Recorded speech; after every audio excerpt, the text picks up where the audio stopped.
Let's talk about the curse of knowledge, and I'm going to give you 4 tips on how to break the curse of knowledge in your work.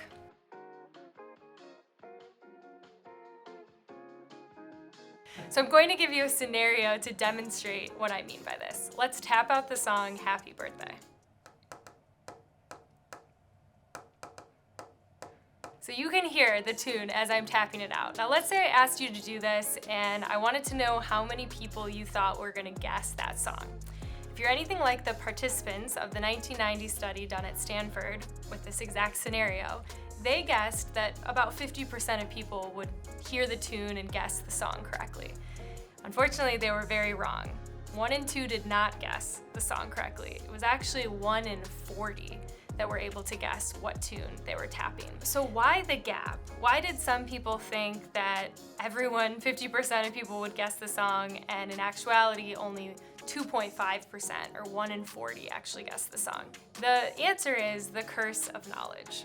So the big takeaway from this study is really when you learn something, you kind of lose the memory of not knowing the thing, and you also lose empathy for someone else who may not have that knowledge. So how does this apply to the tech space? Honestly, I think this communication tactic applies to any space that you work in, but definitely with technology, depending on how much technology you've used in your life, there are definitely things we take for granted that we know that we almost can't fathom someone else not knowing. A couple examples that I've come across in my career and in my life. One time I was teaching a coworker who was not very computer savvy how to open a folder, and I kept talking about you just right click, just click on it and right click. And he stopped me and he finally said, I don't know what right click means. So that was one of those examples that I totally took for granted of not knowing that someone may not be super familiar with mouse terms or just how to navigate with a mouse in a folder. This ties into the age-old advice, assume nothing, which leads me to my 4 tips on how to break the curse of knowledge.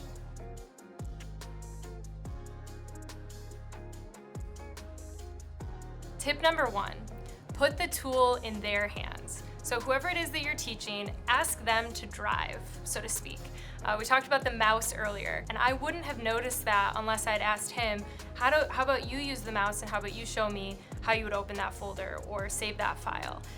When you put the tool in their hands, then you're able to observe how they're interacting with the technology, have them use their mouse on their shared screen, then you can observe where they're stumbling or where it might be that they're not using the best practice of the tool. It's really difficult to know what someone doesn't know until you watch them move around in the tool. My second tip is in a similar vein, but it's all about promoting the learner to the teacher.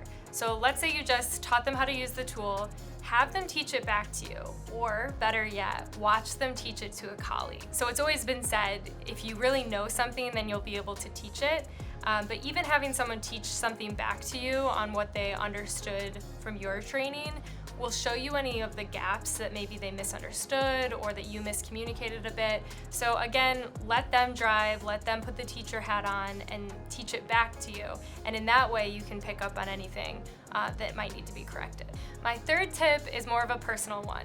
So make sure that in your own life, you're trying new things. You're getting outside of your comfort zone.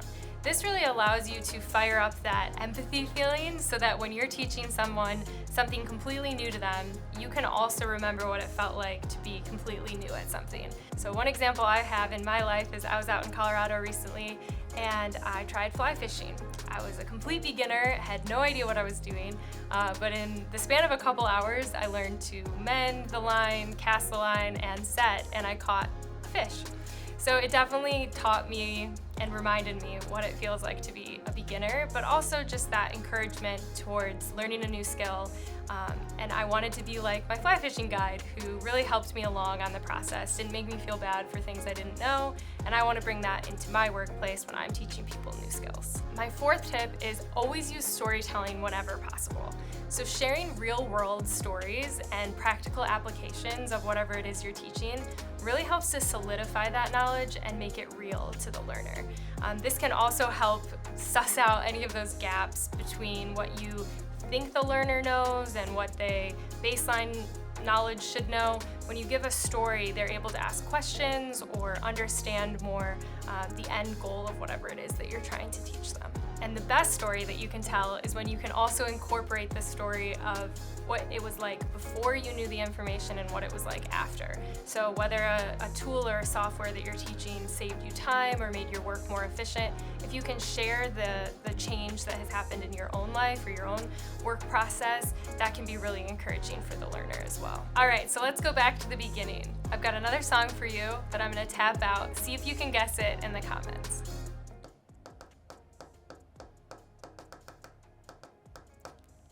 It seems so obvious to me, but again, curse of knowledge. I'm interested to see how many people can get it. It can feel inefficient sometimes when you feel like you have to slow yourself down to really think through what someone may not know, but that really is the best place to start. We're trying to bridge the gap between beginner and expert, and also really ignite the flame of that empathy so that we remember there was once a time that we didn't know everything and that other experts helped us learn along the way. So I hope this gave you a couple ideas on how you can break the curse of knowledge and get creative when teaching someone a new skill, tool, concept, whatever it may be in your workplace.